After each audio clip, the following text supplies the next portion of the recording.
தினமலர் நேயர்களுக்கு வணக்கம். உரைகள் நிகழ்ச்சிக்கு உங்கள் அனைவரையும் அன்போடு வரவேற்கிறோம்.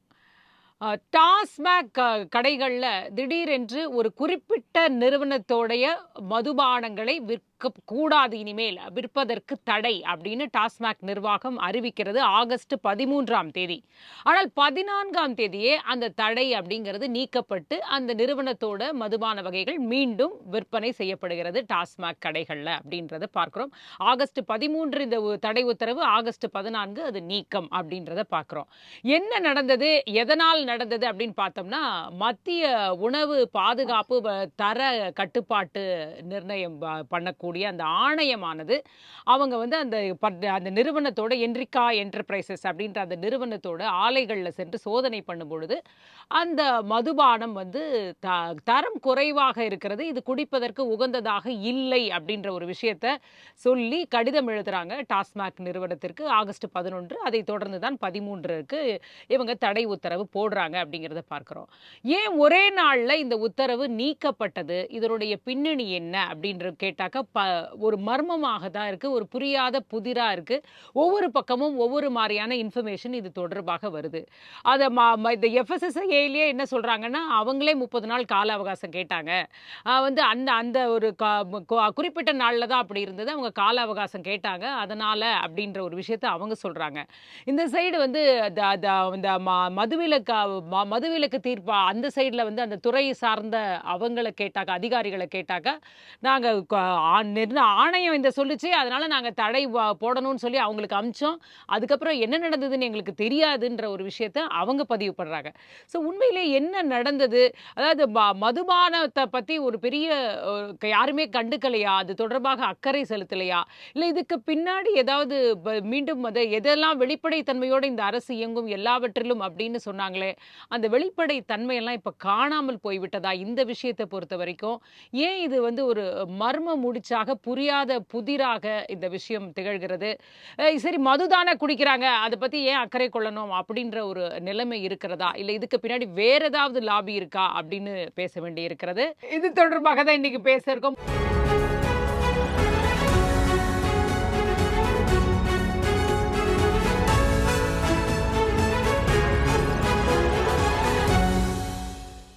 மூன்று கருத்துரையாளர்கள் நம்மோடு இணைஞ்சிருக்காங்க.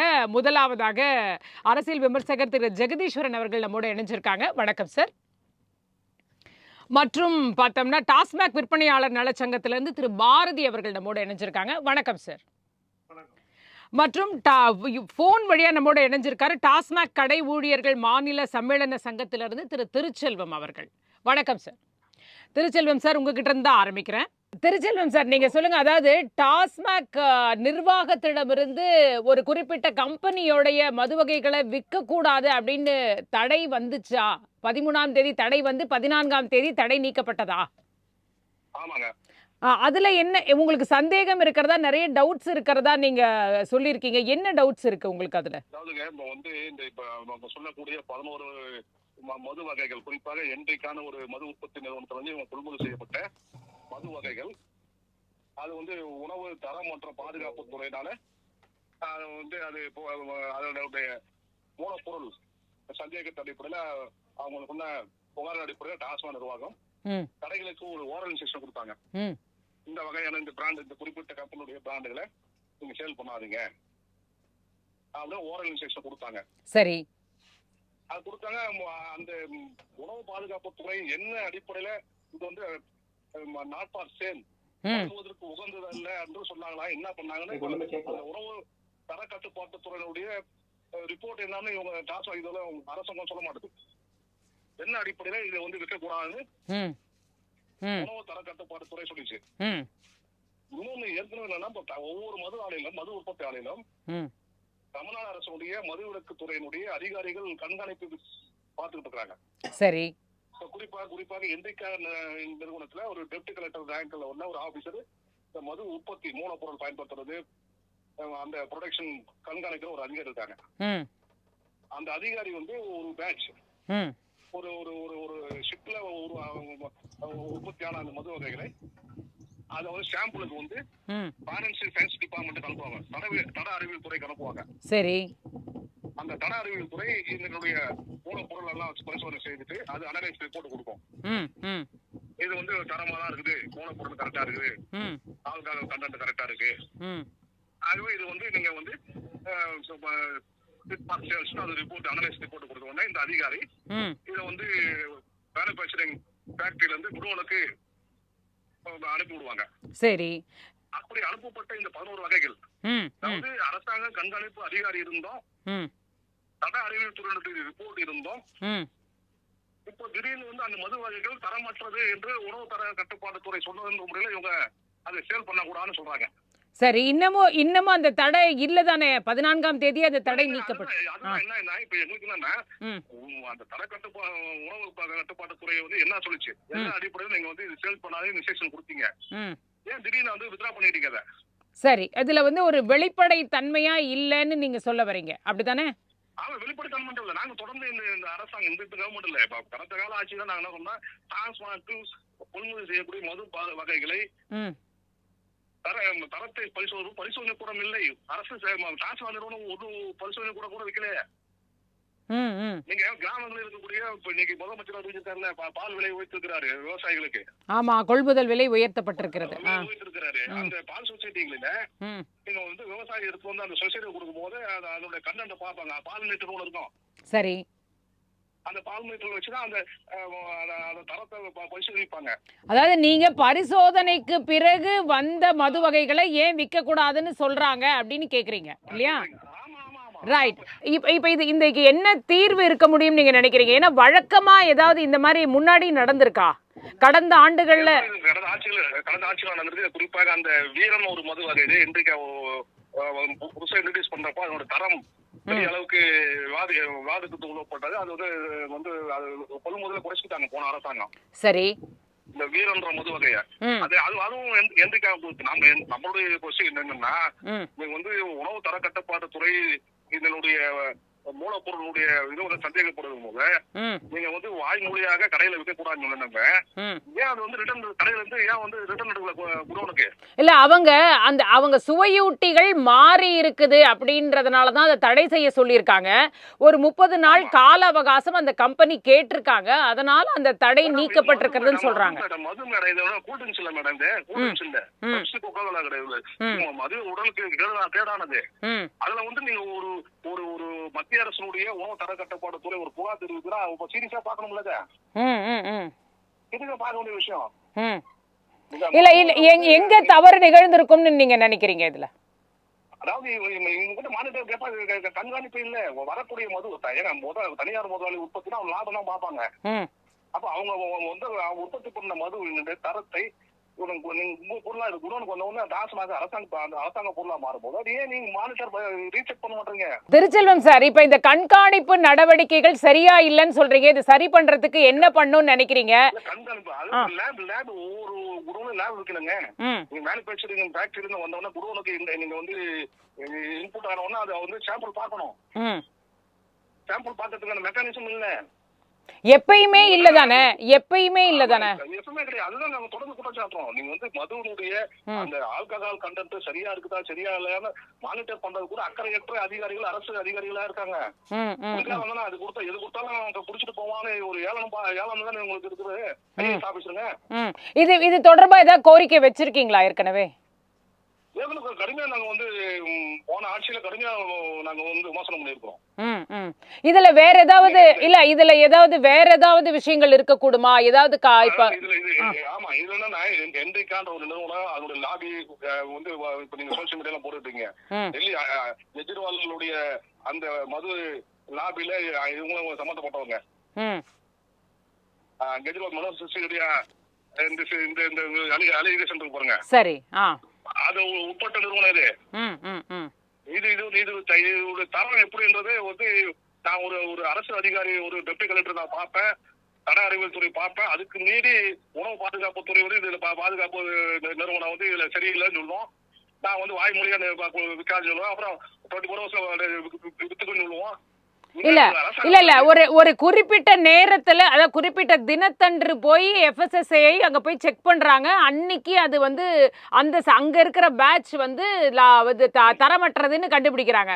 ஆனா நீங்க அதுக்கு முன்னாடியே கொள்முதல் பண்ணது நீங்க விக்கலாம் இல்லையா? ஆமா மேடம், தனியார் வந்து லாப நோக்கத்தோட இருப்பாரு. அவர் வந்து மூலப்பொருள் எவ்வளவு சீப்பா கிடைக்குமோ, அவருக்கு ப்ரொடக்ஷன் காசு எவ்வளவு சீப்பா பண்ணணுமோ அவர் வந்து ஆள்காக தண்டாண்டியோ அந்த மூலப்பொருளையோ வந்து அவர் கவலைப்பட மாட்டாரு. கவலைப்பட வேண்டிய அக்கறைப்பட வேண்டியது அரசாங்கம், அரசு நிறுவனமான டாஸ்மாக் தனியார்கிட்ட வாங்கின பிறகு அது வந்து ரீசெக் பண்றதுக்கான மெக்கானிசம் குற்றச்சாட்டு. நீங்க சென்னையில மெட்ரோ வாட்டர் கழிவுநீர் அகற்ற வாரியம் இருக்கு. ஒவ்வொரு கார்பரேஷன் மண்டலத்திலயும் வந்து குடிநீர் பரிசோதனை மையங்களை வச்சிருக்கு. ஒரு குடிநீருக்காக ஒரு அரசு நிறுவனம் தான், அதுவும் தமிழ்நாடு குடிநீர் வடிகால். சரி, அதாவது இந்த பிரச்சனைக்கான காரணங்களா நீங்க பாக்குறது வந்து ஒண்ணு அந்த டெல்லி மதுபான கொள்கை அந்த இதுல சம்பந்தப்பட்டது, இன்னொன்னு வந்து கண்காணிப்பு இல்ல அப்படின்னு சொல்றீங்க. இதை தாண்டி வேற எதுவும் இதுக்குள்ள இல்ல இல்லையா? இதுக்கும் இப்ப வந்து ஏன் அந்த 20 வருஷத்துல வந்து என்ன நடந்தது? எதிர்கட்சிகள் சொல்ற மாதிரி இதுல என்ன வந்து லாபி நடந்திருக்கா? பேக்கரி முன்னாள் முதலமைச்சர் சொல்லியிருக்காரு, பேக்கரி டீலிங்கான ஒரு கேள்வி கேட்டிருக்காரு. அதுக்கெல்லாம் பதில் சொல்லணும்ல அமைச்சர். இல்ல இப்ப அரசு என்ன செய்யணும்னு நினைக்கிறீங்க?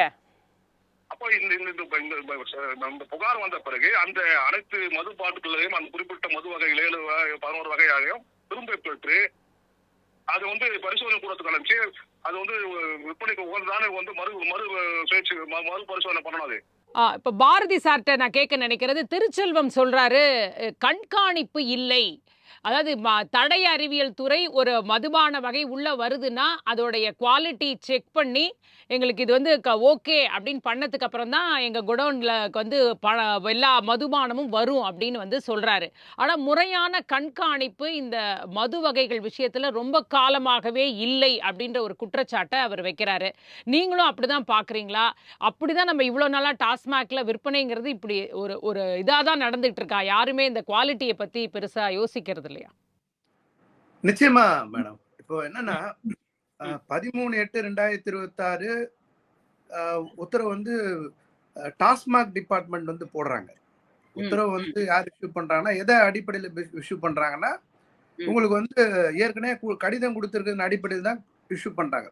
FSSA ஓகே, உணவு தரக்கட்டுப்பாட்டு துறை சார்பாக கொடுக்கக்கூடிய இது அடிப்படையில் தான் போடுறாங்க. அப்படி போடும்போது என்னன்னா மொத்தம் வந்து உங்களுக்கு 11 இருக்கக்கூடிய ஐட்டம்ஸ். அப்படின்னா வந்து இந்தியன் பிராண்டிலேருந்து பிரெஞ்சு பிராண்டி வரைக்கும் இருக்கு. இந்த ஐட்டம்ஸ் எல்லாத்துலேயுமே வந்து செயற்கை சுவையொட்டிகள் இதில் இருக்கு. அப்படின்னா உடம்புக்கு ஒத்து வராத செயற்கையான பொருட்கள் எல்லாமே இதில் இருக்கு அப்படின்னு சொல்லி அதன் அடிப்படையில் அவங்க கொடுத்த கடிதத்தின் அடிப்படையில் TASMAC department managing director order issue பண்ணி உடனடியாக மேனேஜர்ஸு, எஸ்ஆர்எம்ஸு, மற்றவங்க இது எல்லாமே இந்த 11 பிராண்டு, அதுவும் குறிப்பாக என்ரிகா என்டர்பிரைசஸோட பிரைவேட் லிமிட்டோட பிராண்ட் எதுவுமே சேலுக்கு வரக்கூடாதுன்னு கொடுக்குறாங்க.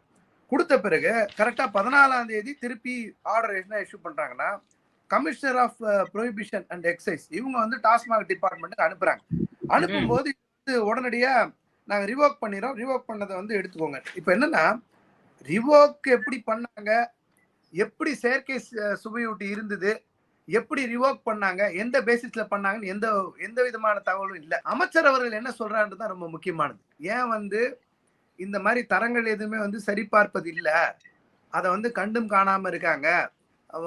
குடிக்கிறவங்க தானே, குடிச்சு செத்தா என்ன, உடம்புல என்ன பிரச்சனை வந்தா என்னன்ற மாதிரி இவ்வளவு கேர்லெஸ்ஸா இருக்காங்கன்றதுக்கு ஒரு உதாரணம். அமைச்சர் வந்து இந்தியன் எக்ஸ்பிரஸ்க்கு ஒரு பேட்டி தர்றாரு. அந்த பேட்டி தரும்போது அவர் என்ன சொல்றாருன்னா, எனக்கு வந்து அந்த 11 பிராண்டு வந்து கொடுக்கக்கூடாதுன்னு சொல்லி, என்ரிகா என்டர்பிரைசஸோட பிராண்ட்ஸ் எல்லாமே கொடுக்கக்கூடாதுன்னு சொல்லி எனக்கு தகவல் தெரிந்தது வந்து ஆகஸ்ட் 14. நீங்க வந்து ஆர்டர் கொடுத்தது பார்த்தீங்கன்னா 13ஆம் தேதி டாஸ்மாக் டிபார்ட்மெண்ட் வந்து எல்லா எஸ்ஆர்எம்க்கும் மேனேஜருக்கும் லெட்டர் கொடுக்குறாங்க. 11ஆம் தேதி வந்து FSSAலேருந்து கடிதத்தின் படி பண்றாங்க. அவர் என்ன சொல்றாருன்னா, எனக்கு தெரிஞ்சுக்கிட்டது 14ஆம் தேதி. அடுத்து இன்னொன்னு சொல்றாரு. அவர் என்ன சொல்றாருன்னா, 15ஆம் தேதி சனிக்கிழமை காலையில தான் இந்த ஆர்டர் ரிவோக் பண்ணிட்டாங்கன்னே எனக்கு தெரிய வருது. என்னன்னா உங்க டிபார்ட்மெண்ட் தெரியாமலே இது நடக்குதா? அமைச்சருக்கு தெரியாமலே இது நடக்குது? ஆமா, அமைச்சர் அப்படி சொல்லியிருக்காரு. நான் என்ன சொல்றேன்னா, நான் சொல்லல இத. அமைச்சர் சொன்னது ஊடகத்துல சொன்னது ரொம்ப தெளிவா சொல்லியிருக்காங்க. எனக்கு தெரிஞ்சது 14ஆம் தேதி மதியத்துக்கு மேல. சனிக்கிழமை மட்டும்தான் எனக்கு தெரியும் இந்த பேன் வந்து ரிவோக் ஆயிருச்சுன்னு. அப்புறம் எங்களுக்கு இந்த லிக்வர் மேனுஃபேக்சர் பிசினஸ் பத்தி 50 கோடி ரூபாய் வரைக்கும் அந்த அந்த பணம் அந்த முதலீடு இருக்கிற இடத்துல மட்டும்தான் நாங்க போய் ஏதாவது குவாலிட்டி செக் பண்ண முடியும். மற்றபடி எங்களால செக் பண்றதுக்கு எந்த விதமான விஷயமும் எங்களுக்கு அதிகாரம் கிடையாதுன்னு சொல்லி அமைச்சர் சொல்லியிருக்காரு. அப்படின்னா விற்கிறது தமிழ்நாட்டுல, மதுபானம் வாங்குற நுகர்வோர்கள் இருக்கிறது தமிழ்நாடு, அதை பயன்படுத்துறது தமிழ்நாடு. சரி, ஓகே, ஒரு டிபார்ட்மெண்ட்ல இருந்து மத்திய அரசாங்க கண்ட்ரோல்ல இருக்கிறதுல இருந்து பண்ணிட்டாங்கன்னு வச்சுக்கோங்க. நீங்க இவ்வளவு விஷயம் நடந்திருக்கு, அது என்னன்னு கொஞ்சம் ஃபாலோ பண்ணி அதுல திருப்பி செயற்கை சுவையூட்டி எல்லாமே எதனா செயற்கை இயற்கைக்கு மாறா போட்டு உடம்பு கெடுதி போட்டிருக்காங்களோ அது என்னெல்லாம் போட்டாங்க, ஏன் இந்த உத்தரவு வந்துச்சு, இந்த உத்தரவுனோட பின்னணி என்ன, திருப்பி அதை ஏன் ரிமூவ் பண்ணாங்க, எதையாவது தெரிஞ்சுக்கிறதுக்கு நீங்க விரும்புனீங்களா? அமைச்சரோ டாஸ்மாக் டிபார்ட்மெண்ட்டோ தெரிஞ்சுக்க விரும்பிச்சா? நீ எதையுமே தெரிஞ்சுக்க விரும்பாம நீங்க ரொம்ப அசால்ட்டா ஆர்டர் போட்டாங்க, ரிவோக் பண்ணிட்டாங்க, எங்களுக்கு எந்த சம்மந்தம் இல்லைங்க. அப்ப குடிக்கிறது யாரு? இல்ல ஆக்சுவலா நீங்க வந்து அத முன்னாடியே கொள்முதல் பண்ணி வச்சிருப்பாங்க இல்லையா? நிச்சயமா முன்னாடியே அதாவது இவ்வளவு 10% எப்பயுமே இருக்கணும். அதாவது ஒண்ணு எவ்வளவு விக்குதோ அதுக்கு 10 மடங்கு வந்து நம்ம ஆல்ரெடி கோடவுன்ல வாங்கி வைக்கணுங்கிறது தானே ஒரு ரூல்ஸா சொல்றாங்க. இந்த பர்டிகுலர் நிறுவனத்தை பொறுத்த வரைக்கும் ஒரு நாளைக்கு வந்து 11%, அதாவது ஒட்டுமொத்த விற்பனையில ஒரு 11% இந்த நிறுவனத்துடைய மதுபான வகைகள் விற்பனையாறதா சொல்றாங்க. அப்போ வந்து அது அந்த அமௌண்ட்டுக்கு 10 மடங்கு அப்படியே ஸ்டோர் பண்ணி வச்சிருப்பாங்கல்ல. அப்ப அத அவங்க வித்துதான் ஆகணும். அது என்ன பண்ண முடியுமா? அத முன்னாடியே செக் பண்ணி வந்தது தானே அது, இல்லையா? இப்ப உங்களுக்கு உத்தரவுல இல்ல ஏற்கனவே ஸ்டாக் பாக்கி இருக்கு, அதனால வந்து ரிவோக் பண்றோம் அப்படி எதுவும் இல்ல. ஆர்டர் போட்டது எல்லாமே வந்து செயற்கை ஊட்டிக்குள்ள இருக்கு, இயற்கைக்கு மாறா இருக்கு, இந்த பொருள்ல கலப்படம் இருக்குன்றதுனால மட்டும்தான் இதை தடை நிறுத்தணும்னு சொல்லி உத்தரவு கொடுத்துருக்காங்க. அது அடிப்படையில் ஆர்டர் போட்டாங்க. திருப்பி எடுக்கும்போது அப்பீல் வகையினத்துல அப்பீல் ஃபைல் பண்ணா ரிமூவ் பண்ணிட்டாங்க. அது சரியாச்சா? சரியாகல. ஒரே நாள்ல எப்படி சரியாகும்? ரைட். இந்த நியாயமான கேள்வி நான் வர ஜெகதீஸ்வரன் கேட்க நினைக்கிறது. ஜெகதீஸ்வரன் சார், இந்த ஒரு நாள்ல என்ன நிகழ்ந்திருக்க கூடும் நினைக்கிறீங்க? அதாவது பல வெர்ஷன்ஸ் வருது. இதை வந்து பார்த்தீங்கன்னா கலால் வரி அந்த மதுவிலக்கு ஆயத்தீர்வை துறையில் அந்த கமிஷனர் என்ன சொல்கிறாங்கன்னா, வந்துச்சுப்பா அங்கே எஃப்எஸ்எஸ்ஐஏலேருந்து வந்துச்சு, நாங்கள் டாஸ்மாக்கு சொன்னோம், அவங்க வந்து தடை போட்டாங்க, அவ்வளோதான் எனக்கு தெரியும், அதுக்கப்புறம் நடந்தது எதுவுமே எனக்கு தெரியாதுன்னு அவங்க ஒரு ஸ்டேட்மெண்ட் வந்து சொல்கிறாங்க. அந்த எஃப்எஸ்எஸ்ஐஏயோட தென்மண்டல தலைவர் சொல்கிறாரு, ஆமாம் நாங்கள் தடை போட்டது உண்மைதான், 30 நாள் அவங்க நிறுவனத்தில் கால அவகாசம் கேட்டாங்க, அதனால நாங்கள் இப்போ அதை தடையை நீக்கிட்டோன்னு ஒரு வார்த்தை சொல்கிறாரு. இதில் நீங்கள் எங்கே பிரச்சனை நடக்கிறதா பார்க்குறீங்க? இந்த ஒரு நாளுக்குள்ளே எங்கே நடந்திருக்கும்? அமைச்சருக்கு தெரியவே தெரியாதுன்றது ஸ்டேட்மெண்ட் வந்து பாரதி சார் சொல்கிறது வந்து கிளியராக இருக்குது. என்ன நடந்துட்டு இருக்கிறதா பார்க்குறீங்க? இதுல ஒரு செய்தி நான் ஒரு பேப்பர்ல படிச்சேன். அதுல அந்த செயற்கை சுவையூட்டி இயற்கையாக தயாரிக்கப்பட்டது அப்படின்னு ஒரு வார்த்தை வந்திருக்கு. எனக்கு உண்மையிலே புரியல. அப்படிதான் என்ன அர்த்தம் எனக்கு புரியல. அதனாலதான் வந்து நாங்க தடையை நீக்கிறோம். நீ சொல்றது அந்த செய்தி இன்னொரு பேப்பர்ல வந்திருக்கு. 1 மாசம் டைம் கேட்டிருக்காங்க, அதுக்குள்ள நாங்க சரி பண்ணிடுவோம், அதனால நீங்க எங்களுக்கு வந்து உடனடியா தடையை விளக்குங்க அப்படின்னு சொன்ன மாதிரியும் அதுவும் ஒரு செய்தியா ரிப்போர்ட் ஆயிருக்கு. இன்னொரு ஒரு பேப்பர் வந்து செயற்கை சுவையூட்டு இயற்கையாக தயாரிக்கப்பட்டது அப்படின்னு சொல்லி சொல்றாங்க. செயற்கை எப்படி இயற்கையை தயாரிப்பாங்க அப்படிங்கிறது புரியல. இதுக்கு நமக்கு விளக்கம் யாரும் தெரியல. தமிழ் அறிஞர்கள் சொல்லணுமா இல்ல வந்து உணவு சார்ந்த அறிஞர்கள் யாரும் சொல்லணுமாங்கிறது தெரியல உண்மையிலேயே. அது ஒண்ணு. இது மாதிரி ப்ரீவியஸ் முன்னாடி நடந்திருக்கு. இது வந்து புதிது கிடையாது, இது மாதிரி முன்னாடி நடந்திருக்கு. இன்னொன்னு, இந்த மாதிரியான ஒரு இதுக்கு போறது, ஆய்வுக்கு போறது, ஆய்வு போன உடனே இதை தடை பண்றது, தடை பண்ணி அடுத்த நாள் வர்றது, இது எல்லாவற்றிலும் இது நேர்மையா தான் நடந்திருக்கும் அப்படின்னு கேட்டீங்கன்னா அது படித்த உடனே எல்லாருக்கும் தெரிஞ்சிடும். இது எங்கிறது நேர்மை இருக்கு அப்படிங்கறது தெரிஞ்சிடும். நீங்க எந்த டைமும் கொடுக்கல. இன்னொன்னு பாருங்க, டாஸ்மாக் கடைகள் அமைச்சருக்கு தெரியாதுங்கிறது ஓகே, அவங்க ரொம்ப லெட்டர்ல ரொம்ப தெளிவா அது என்ன எழுதிருக்காங்கன்னு கேட்டீங்கன்னா, இதை தயாரிக்காதீங்க, தயாரித்த பொருட்களை கொடுக்காதீங்க, கொடுத்த பொருட்களை விற்காதீங்க அப்படிங்கிறது FL to FL அந்த டிஸ்ட்ரிபியூட்டர்ஸ்க்கு, டாஸ்மாக் கடைகளுக்கு எல்லாத்துக்கும் அதோடைய இயக்குனர் வந்து எழுதியிருக்காரு. ஆனா அது எங்கேயாவது ஒரு இடத்துல நடந்துச்சா? ஏதாவது டாஸ்மாக் கடை ஐயோ இல்ல எரிக்காவோட அதுதான் அது ரொம்ப ஸ்பெசிபிக். 10 வகையான விஸ்கியும் 1 வகையான ரம் எல்லாமே கிடையாது. 10 வகையான விஸ்கி 1 வகையான ரம். இந்த 11 வகையான என்ட்ரிகா ப்ராடக்ட்ஸ் மட்டும் கொஞ்சம் தனியா ஓரமா எடுத்து வச்சிருங்கப்பா, நமக்கு வந்து இது வந்திருக்கு, இந்த ரம் எல்லாம் விற்க கூடாது. அது என்னமோ இருக்கு, இந்த வீரன் விஸ்கி, அப்புறம் வந்து என்னமோ பேர் நிறைய விஸ்கி பேர்லாம் இருந்துச்சு, அதெல்லாம் ஓரமா வச்சிருங்க அப்படின்னு கடைகளை சொன்னாங்களா? டிஸ்ட்ரிபியூட்டர்ஸ் அதை வாங்காம இருந்தாங்களா? இல்ல அதை பார்த்து அட்லீஸ்ட் ஓரமா ஒதுக்கி வச்சிருக்க, நம்ம திரும்ப ரிட்டர்ன் அனுப்பணும்னு சொல்லி சொன்னாங்களா கேட்டீங்கன்னா எதுவுமே நடக்கல. வந்து என்ன தெரியுதுன்னா, யாரோ என்னமோ சொல்லிட்டு போறாங்க, குடிக்கிறவங்க குடிச்சுங்க. நீ ஒரு பக்கம் மதுப்பிரியர்கள் இப்படிலாம் சொல்லி பேசுறாங்கன்னா இன்னொரு பக்கம் குடிக்கிறோம், குடிச்சிட்டு போறான், நமக்கு என்ன பிரச்சனை, அவன் அவன் அவன் என்ன சரக்கு குடிச்சா நமக்கு என்ன அப்படிங்கிற ஒரு இடத்துல தான் இருக்காங்க. நீங்க டாஸ்மாக் கடைகளை ஏற்கனவே இருக்கின்ற நீங்க வந்து இந்த தயாரிப்பு நிறுவனங்கள் மேல இருக்க குற்றச்சாட்டு என்பது, நீங்க அதை தயாரிப்பதற்கான முறை, அதுல இருக்க தூய்மை சுகாதாரம் எதையாவது பின்பற்றாங்க, எதுவுமே பின்பற்றது கிடையாது. மேற்குறிப்பாக தமிழகத்திற்கு சப்ளை செய்யற இந்த 19 ஆலைகள் இன்னைக்கு இருக்கு, 19 ஆலைகள்ல இவங்க எல்லாம் அதை பின்பற்றுறாங்களா? விஸ்கி, பிராந்தி, பீரு, ஜின் எது பண்றவங்களும் பண்றாங்க பண்றதே கிடையாது. அவசர அவசரமாக பாட்டில்கள் அடைக்கப்படும், மறுபடியும் விற்கப்படும். சில நேரங்கள்ல உள்ளுக்குள்ள வந்து கிளாஸ் பீஸ் கிடக்கிற செய்திகள் வரும், சில நேரங்கள்ல சில பூச்சிகள் எல்லாம் கிடக்கிற செய்திகள் எல்லாம் வரும். அது கறக்கும் போது அட்ஜஸ்ட் பண்ணி குடியப்பா அப்படிங்கிற மாதிரி எல்லாம், அது வடிகட்டி குடியப்பா அப்படிங்கிற காட்சியெல்லாம் நம்ம பார்த்திருக்கோம்.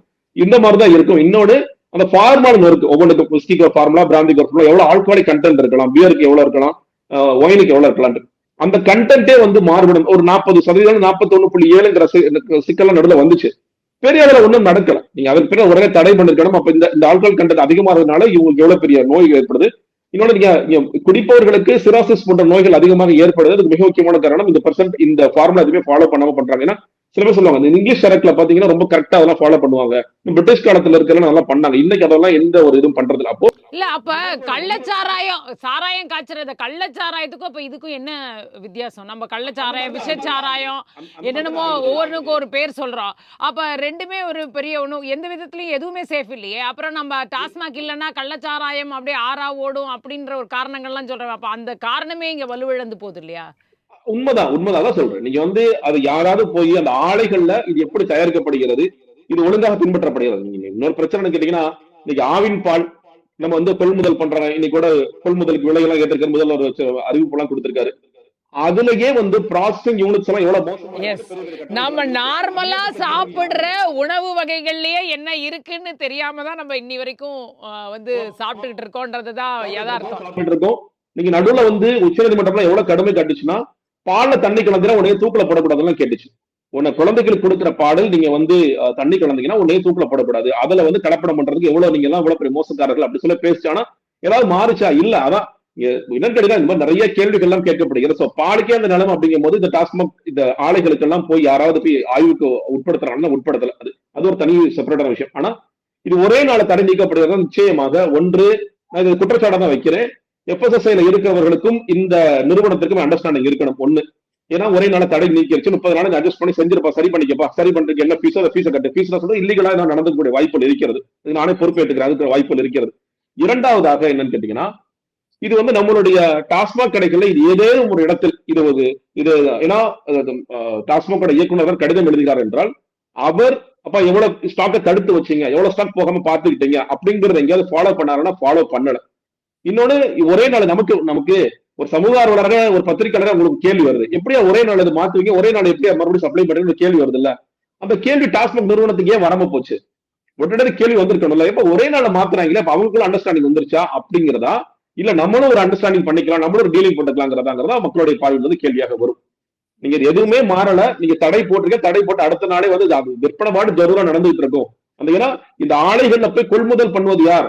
நம்மளுடைய தமிழகம் தானே. தமிழகத்துடைய ரீட்டைல் ஷாப்ஸுக்கு, டாஸ்மாக் கடைகளுக்கு தான் அந்த கொள்முதல் நடக்குது. அப்ப அந்த கொள்முதல் அப்ப இவங்க சொல்லிருக்கலாம்ல, தடை வாங்கியிருக்க, நீ 30 நாள் டைம் கேட்டிருக்க, அதான் நான் ஒத்துக்க, ஏன் மக்கள் மேல எனக்கு அக்கறை இருக்கு, எங்க முதல்வர் விஜய்க்கு அக்கறை இருக்கு, அதனால நீ விற்க கூடாது, நாங்க சில டெஸ்டிங் மெத்தட்ஸ் வச்சு டெஸ்டிங் பண்றதை உன்னை விடுவோம், அந்த பேட்ச் அதை ஸ்டாப் பண்றது, பேட்ச் எல்லாம் அப்படியே இருக்கு. இல்ல, கண்காணிப்பு சரியில்லைன்னு சொல்றாரு. அதாவது கலால் துறையுடைய தடய அறிவியல் சோதனை அப்படிங்கறதே இங்க முழுமையாக இல்ல, குவாலிட்டி செக்குங்கிறதே இல்ல. இது வரைக்குமே பல ஆண்டுகளா இதுதான் நிலைமை. நாங்க ரொம்ப கேட்டுக்கிட்டே இருக்கோம், தொடர்ந்து இந்த கண்காணிப்பு வேணும், நல்ல குவாலிட்டியான விஷயம் வேணும், நாங்க என்ன கொடுக்குறோமோ அது வந்து நுகர்வோருக்கு சரியா போய் சேரணும் அப்படின்னு அவங்க விற்பனையாளர்கள் தரப்புல சொல்றாங்க. அப்போ இது ஏன் இதை செய்யறதுல எங்க கஷ்டம் இருக்க முடியும்னு நினைக்கிறீங்க? இல்லங்க, என்ன சிக்கல் இதுவரை இருந்ததுன்னு கேட்டீங்கன்னா, இந்த மதுபான ஆலைகளை நடத்துவது ஒன்று திமுக இல்ல அதிமுக இருக்கிறவங்க, இல்ல முன்னாள் அதிமுக இருந்தவங்க, இவங்களுடைய கைகள்ல தான் தொடர்ச்சியாக இருந்து கொண்டே இருந்தது. ஏன்னா இது வந்து விற்கிறதும் நாங்க தான், வாங்குறதும் நாங்க தான் அப்படிங்கிற மாதிரி. நீங்கள் வந்து விற்பனையாளர்கள் இருப்பவர்கள் அந்த அரசியல்வாதிகள், வாங்குவர்கள் அரசாக மாறி இருக்கக்கூடிய அதே அரசியல்வாதிகள், அவங்க தான் வாங்குறாங்க. அப்ப என் கடையில சரக்கு வருது, அதை போய் டெஸ்ட் பண்ணணுமா, நம்ம எதுக்கே டெஸ்ட் பண்ணிட்டு பேசாம விட்டியா அப்படிங்கிற மாதிரி தான் இருந்துட்டு இருக்காங்க. சோ அதனால வந்து அந்த குவாலிட்டி செக்கிங்லாம் இல்லை. ஆனா இன்னைக்கு தாவேக்கு அரசாங்கத்துல இருக்கிறவங்க யாரும் அந்த மது ஆலைகள் நடத்துறதா எனக்கு தெரியல, எனக்கு நேரடியாக இன்னும் ஈடுபடலாம் நினைக்கிறேன், மேபி ஃபியூச்சர்ல ஈடுபடலாம். அதனால இந்த நேரத்தில் அவங்க வந்து நிச்சயமாக போய் அதை டெஸ்ட் பண்ணக்கூடிய வாய்ப்புகள் இருக்கின்றது. இந்த ஆலைகள்ல என்ன நடக்குது, ஆலைகள்ல வந்து ஃபார்முலாஸ் எல்லாம் மெயின்டைன் பண்றீங்களா, ஃபாலோ பண்றீங்களா, இதுல ஒழுங்கா ப்ராசஸ் பண்றீங்களா, இதுல வந்து நீங்க ஆல்கஹாலிக் கண்டென்ட் சரியா இருக்கு அப்படிங்கறத செக் பண்ணக்கூடிய டெஸ்ட் பண்ணக்கூடிய இடத்துல இருக்கிறாங்க. அதே நேரத்துல முன்னாடி வைக்கப்பட்ட குற்றச்சாட்டு, இது வந்து திமுக ஆட்சி காலத்தில் திமுக பிடிஆர் வைக்கப்பட்ட குற்றச்சாட்டு, 50% லீக்கேஜஸ் சொல்லி சொன்னார். 50% வந்து கடைகளுக்கு வராம வெளியில அப்படியே ஒரு ஒரு ஒரு 2 கேஸ் வருதுன்னா ஒரு கேஸ் கடைக்குள்ள போகும், ஒரு கேஸ் இந்த பக்கம் பாருக்கு போயிடும். பார்ல வச்சு போலீசாருக்கு ஓட்டிட்டு இருப்பாங்க, நைட் எல்லாம் ஓட்டுவாங்க அப்படிங்கலாம் இருந்துச்சு. சோ அதெல்லாம் குறைஞ்சிருச்சா, கள்ள சரக்கு எல்லாம் குறைஞ்சிருக்கா, இதெல்லாம் கணக்கு எல்லாத்தையும் கொண்டு வர்றாங்களா அப்படிங்கிற பல விஷயங்கள் இருக்கின்றது. நீங்க விக்னேஷ் இந்த அமைச்சர் அவர்கள் வந்து இன்னும் தீவிரமாக இது குறித்தெல்லாம் செயல்பாடுகள் காட்டுறாரு. இப்ப அவர் சார் சொல்ற மாதிரி எனக்கு இது நடந்ததே தெரியாதுன்னு சொல்லி சொன்னாருன்னா அவருக்கு வேணும் திட்டமிட்டு மறைக்கிறாங்களா, இல்ல அவர் பெரிய ஆர்வம் இல்லாமல் இருக்காரா, இல்ல அவருடைய ஆர்வம் வேற ஏதாவது இருக்கா அப்படிங்கறத நம்ம கேள்வியாக இருக்கிறது. என்ன என்ன சிக்கல் இருக்கிறது அப்படிங்கிறதுனா, ஒரு கடிதம் வருது, கடிதம் வந்த பிறகு அவருக்கு அந்த கவனத்துக்கே கொண்டு வராம பண்றாங்க. தடையும் போட்டதும் எனக்கு லேட்டா தான் தெரியும், தடை எடுத்ததும் லேட்டா தான் தெரியும். அப்ப கடைகளுக்கு சரக்கு போனுச்சா போலாங்கிறது எனக்கு தெரியவே தெரியாது, இது என்ன நடக்குதுன்னு தெரியவே தெரியாது ஒருத்தர் சொல்ல முடியாது. அப்படி சொன்னார் அப்படின்னா எல்லாரும் சொல்ற மாதிரி இந்த ஆட்சியில் இருப்பவர்களுக்கு இன்னுமே அனுபவமே இல்லாத காரணத்தினால் மக்களோட உயிரோட விளையாண்டுட்டு இருக்காங்க, இல்ல மக்களோட சுகாதாரத்தோட விளையாண்டு இருக்காங்க அப்படிங்கறது ஆயிடும்.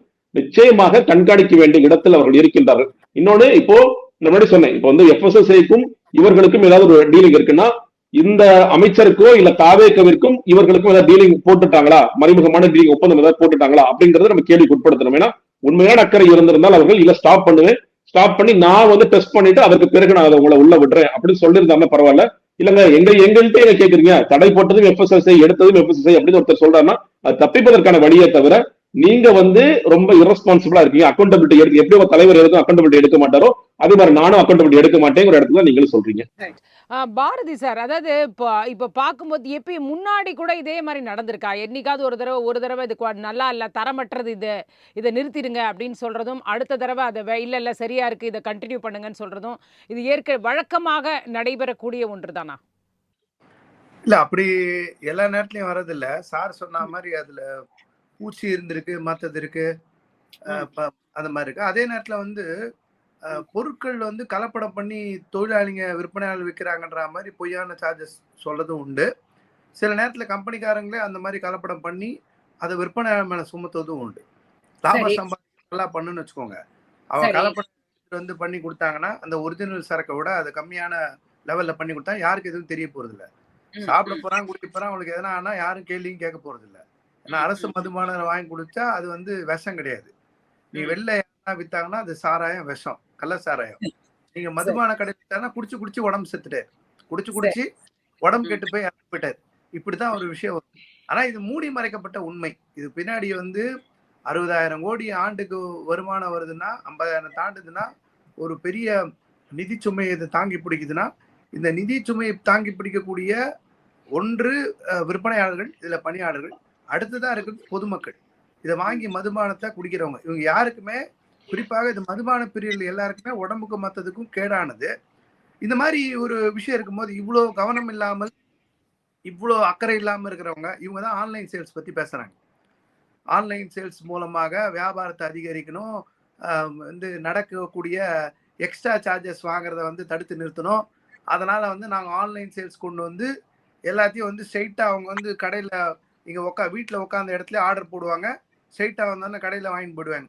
ஒரு தரம் இருக்கா, ஒரு தர கட்டுப்பாடு இருக்கா, அது ஒழுங்காதான் வருதா, அது என்ன நடந்தது, ஒரு ஆர்டர் வந்திருக்கு, ஆர்டர் போயிருக்கு, இதை பத்தி கூட தெரியாத ஒரு டாஸ்மாக் துறை அமைச்சர் இருக்கிறான்னு சொன்னால், ஆனா அவரு சொல்றாரு பணியாளர்கள் விற்பனையாளர்கள் இவங்களோட திருடுறாங்க, இவங்களை நான் திருட்ட ஒழிப்பேன், நாங்க திருட்ட ஒழிக்க வந்தவங்க நாங்க. முதல்ல மதுபான ஆலையை ஒழுங்கா நடத்துறவங்க கிட்ட அவங்க சாராயம் ஒழுங்கா இருக்கா, அவங்க கொடுக்கறது மதுபானம் ஒழுங்கா இருக்கான்னு செக் பண்றதுக்கு வக்கில்லாத இந்த அரசு, டாஸ்மாக் துறை எப்பொழுதும் போல பணியாளர்கள் விற்பனையாளர் எப்பயுமே திருடங்க மாதிரி அயோக்கியர்கள் மாதிரி சித்தரி பண்றதை ஒண்ணு கொண்டு வந்துட்டு இருக்காங்க.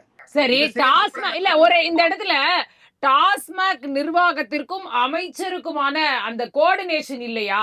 அதாவது அமைச்சருக்கே தெரியாமல் டாஸ்மாக் நிர்வாகம் முடிவுகளை எடுக்கிறாங்களா? ஏன்னா அவர் சொல்றது பார்த்தா அப்படிதான் இருக்கு. அது எப்படி அந்த பொதுவாவே அந்த இது எப்படி இருக்கும்? இந்த ஒரு நாளைக்கு எவ்வளவு சேல்ஸ் போகுது, என்ன போகுதுன்றதெல்லாம் ஒரு ரிப்போர்ட்டிங் இருக்குமா, இல்ல வீக்லி பேசிஸ், மந்த்லி பேசிஸ் ஒரு ரிப்போர்ட்டிங் இருக்குமா? எப்படி இருக்கும் அந்த வந்து அமைச்சருக்கும் அந்த துறைக்குமான அந்த உறவு ஒத்துழைப்புங்கிறது? வழக்கமான நடைமுறை என்னவாக இருக்கும்? வழக்கமா இப்ப முன்னாடி அமைச்சர்கள் எல்லாம் இருந்தாங்கன்னா மேடம், எப்பயுமே இது வந்து மாபெரும் ஊழல் நிறைந்த துறை, மாபெரும் ஊழல் நிறைந்த துறை. இவங்களை பொறுத்த வரைக்கும் அதிகபட்சம் இந்த தீபாவளி என்ன சேல்ஸ் குறைஞ்சது, பொங்கல் என்ன சேல்ஸ் குறைஞ்சது, மாசம் வந்து கலெக்ஷன் வரக்கூடிய கலெக்ஷன் அரசு கஜானா குறைஞ்சதுன்னா அப்பதான் அக்கறை எடுப்பாங்க. இது என்ன ஏதுன்னு விசாரிப்பாங்க. மற்ற நேரத்துல இவங்க யாருமே இதை பத்தி திரும்பி கூட பார்க்க மாட்டாங்க. எல்லாமே மேனேஜிங் டைரக்டர், செக்ரட்டரி இந்த லெவல்ல இதை முடிச்சுட்டு போயிடுவாங்க. இப்போ வந்துருக்கூடிய அரசு நாங்க எல்லாத்துலயும் பரிசுத்தமா இருப்போம், நாங்க ஊழல் இல்லாம இருப்போம், மத்தது இருக்க மாட்டோம்னு சொன்னவங்க இது போன்ற கலப்படம் இருக்குன்னு சொன்ன விஷயத்த லைட்டா எடுத்துக்கிறது, ஒரு சின்ன விஷயமா அதை எடுத்துக்கிறது இல்ல, அது மிகப்பெரிய ஆபத்து. யாருக்கு ஆபத்து? இதை வாங்கி குடிக்கிறவங்க ஆபத்து. அப்ப நீங்க இதுக்கு முன்னாடி மாசம் மாசம் செக் பண்ண நினைச்சா நீங்க ஒரு தினைக்கு கூட தான் பார்க்கணும், நீங்க தினைக்கு கூட தான் சந்திக்கணும். இல்ல அரசு கண்ட்ரோல் இப்ப வந்திருக்கக்கூடிய புதிய அரசு அமைச்சர் கண்ட்ரோல் பண்ண நினைக்கிறார் அப்படிங்கிறது டாஸ்மாக் நிர்வாகத்துக்கு, டாஸ்மாக் டாஸ்மாக் ஊழியர்களுக்கு பிடிக்கலையா அப்படின்றது தான் கேள்வி.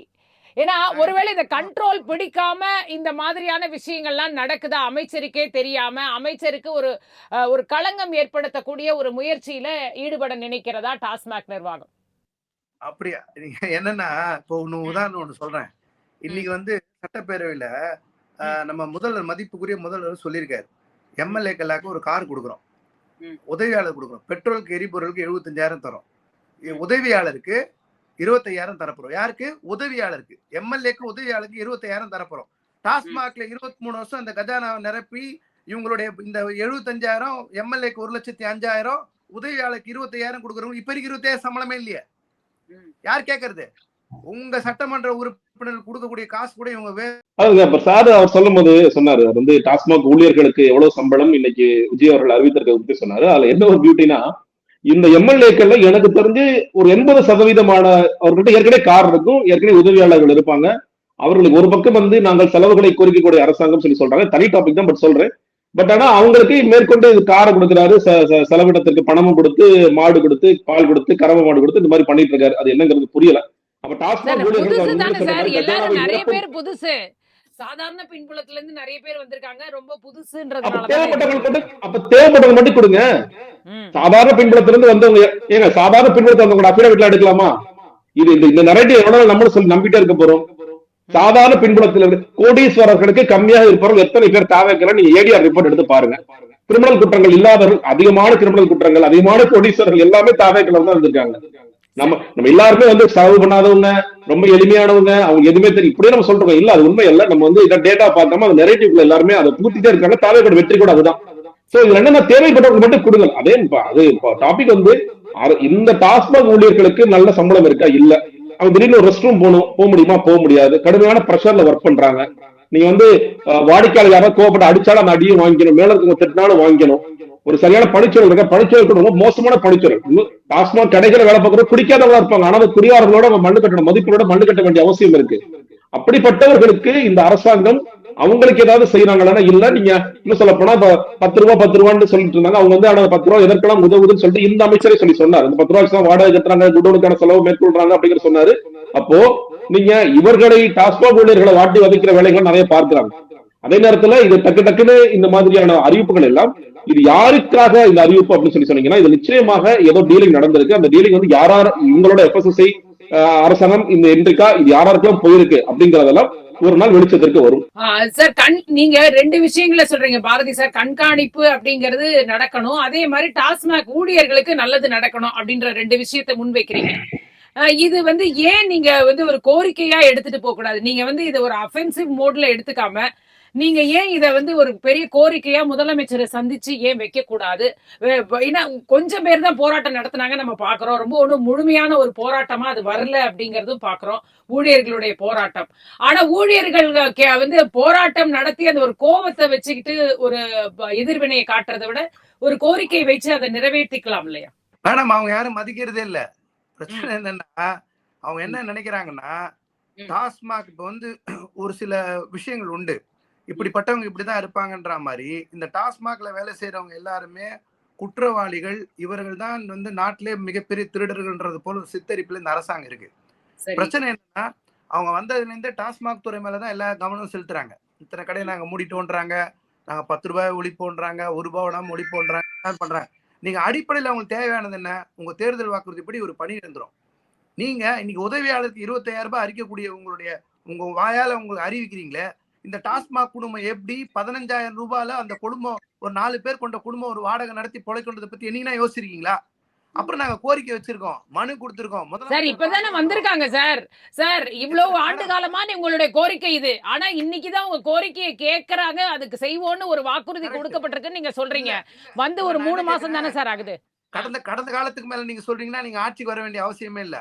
நீங்க கடந்த காலத்தை என்ன பண்ணான்னு கேட்டாங்கன்னா நீங்க எதுக்கு ஆட்சியில அப்ப வந்தீங்க? நீங்க வந்து உட்கார்ந்தது நான் எல்லாம் சொன்னதை செய்வேன்னு தான் வந்தீங்க. நீங்க சொன்னேன்னு சொல்லி வந்தவங்க நீங்க என்ன மாதிரி ஒரு துறையை நீங்க நடத்திட்டு இருக்கீங்க? நீங்க ஊழியர்களை எப்போதும் தண்டிப்பது, ஊழியர்களை குறை சொல்வது. நான் கேட்கிறேன், ஒரு குடும்பம் ஒரு 5 பேர் கொண்ட குடும்பம் இந்த சம்பளத்தை வாழுமா? உதவியாளருக்கு 25,000 ரூபாய் தேவைன்னு தெரிஞ்ச உங்களுக்கு அந்த 25 வந்த உடனே இல்ல சார், டாஸ்மாக்குள்ள நடக்கக்கூடிய பல விஷயங்கள் இப்ப இதுக்குள்ள பின்னாடி கூட ஒரு லாபி இருக்கலாம்னு சொல்றீங்க. அப்ப இந்த லாபியில இருந்து இதெல்லாம் எதுவுமே வெளியே கொண்டு வராமல அந்த பாதுகாக்கிறீங்க ஊழியர்கள். அப்புறம் எப்படி மக்களுக்கு நல்லதே எந்த சைடும் போக, அதாவது உங்ககிட்ட இருந்து வாங்குறவங்களுக்கும் நல்லது போக மாட்டேங்குது, வந்து கொடுக்கின்ற அரசாங்கத்துக்கும் வந்து எந்த வெளிப்படைத்தன்மையோட நீங்க செயல்பட மாட்டேங்கிறீங்க. ஆனா உங்களுக்கு மட்டும் எங்களுக்கு கொடுங்க அப்படின்னு தொடர்ந்து கோரிக்கை வைக்கிறீங்களே, இதுல எப்படி நியாயம் இருக்க முடியும்? எல்லாருமே வெளிப்படை மேடம், நேர்மையா வாங்கணும்னு தொழிலாளி விரும்புறாங்க, அவங்க குடும்பம் விரும்புது. அவங்க யாரும் கெட்ட வார்த்தை திட்டு வாங்கணும், அவ பேர் வாங்கணும், சமூகத்தை அவங்களை திருடங்க சொல்லணும் யாருமே விரும்பல. அவங்கள நேர்மையா வாழ விடாம இந்த ஆட்சியாளர்கள் தொடர்ந்து பண்ணிட்டு இருக்காங்க. கடந்த 2 முறையும் பண்ணாங்க, இன்னும் அதான் பண்றாங்க. வித்தியாசம் இல்ல. இந்த பிரச்சனைக்கு என்ன தீர்வுன்னு நினைக்கிறீங்க? இந்த பிரச்சனைக்கு தமிழ்நாடு அரசாங்கம் டாஸ்மாக் டிபார்ட்மெண்ட் முறையா நடத்தி தர கட்டுப்பாடு செஞ்சு மொத்தம் என்னென்ன கம்பெனிஸ் இருக்கோ 100 கம்பெனி மேலனா அந்த 100 கம்பெனி என்னென்ன பிராண்ட்ஸ் இருக்கோ எல்லாத்தையும் தர கட்டுப்பாடு நேரடியா செய்யணும். ஒரு சாதாரண ஜனங்களுக்கு மதுபானம் போய் சேருதுன்னா அது உண்மையா விஷமா, அது என்ன போய் கொடுக்கப்படுதுன்றத போய் நீங்க இன்ஸ்பெக்ட் பண்ணணும், நீங்க செக் பண்ணணும். பொறுப்பை தட்டி கழிக்க கூடாது. எங்களுக்கு இதுக்கு சம்பந்தம் இல்ல, இது சென்ட்ரல் கவர்மெண்ட் சம்பந்தப்பட்டு தட்டி கழிக்க கூடாது. குடிக்கிறதோ மத்ததோ தமிழ்நாடு, வருமானம் கொடுக்கறதோ தமிழ்நாடு, பில்லு போடுறதோ தமிழ்நாடு, ஊழியர்கள். நீங்க இங்க நாங்க இன்ஸ்பெக்ட் பண்றதுக்கு எங்களுக்கு அதிகாரம் வேணும். நீங்க கல்வி மானிய பட்டியல் கேக்குறீங்கல்ல, கல்வி மானிய பட்டியல் கேட்கணும்னு ஒரு கோரிக்கை எல்லாம் இருக்குல்ல. மதுபானத்தை தர கட்டுப்பாடு செக் பண்ணக்கூடாது, 50 கோடிக்கு மேல பண்ணக்கூடாதுன்னு உங்களுக்கு ரூல் இருந்தா அதை மாத்துங்க. நீங்க மாத்துங்க. நீங்க குடிக்கிறவங்க இங்கதான் இருக்காங்க, இவங்கதான் காசு கொடுக்குறாங்க, இவங்கதான் வரி கட்டுறாங்க, நாங்க செக் பண்ணுவோம், நாங்க இதுக்கு வந்து ஃபைட் பண்ண போறோம், நான் நிக்க போறேன்னு சொல்லுங்க. எனக்கு இதுக்கு சம்மந்தம் கிடையாது. குடிச்சா குடிக்கிறாங்க, செத்தா சாவுறாங்க, செயற்கை சுவையூட்டி இருந்தா இருந்துட்டு போட்டோம், என்ன வேணா இருக்கட்டும். இதான அமைச்சருடைய எம்டியுடைய நிலைப்பாடு. நீங்க ஒரே நாள்ல கேன்சல் பண்ணீங்களா? எப்படி கேன்சல் பண்ணீங்க? ரிவோக் பண்றது உங்களுக்கு யார் அதிகாரம் கொடுத்தா? ஓகே, மிக்க நன்றி சார். நன்றி.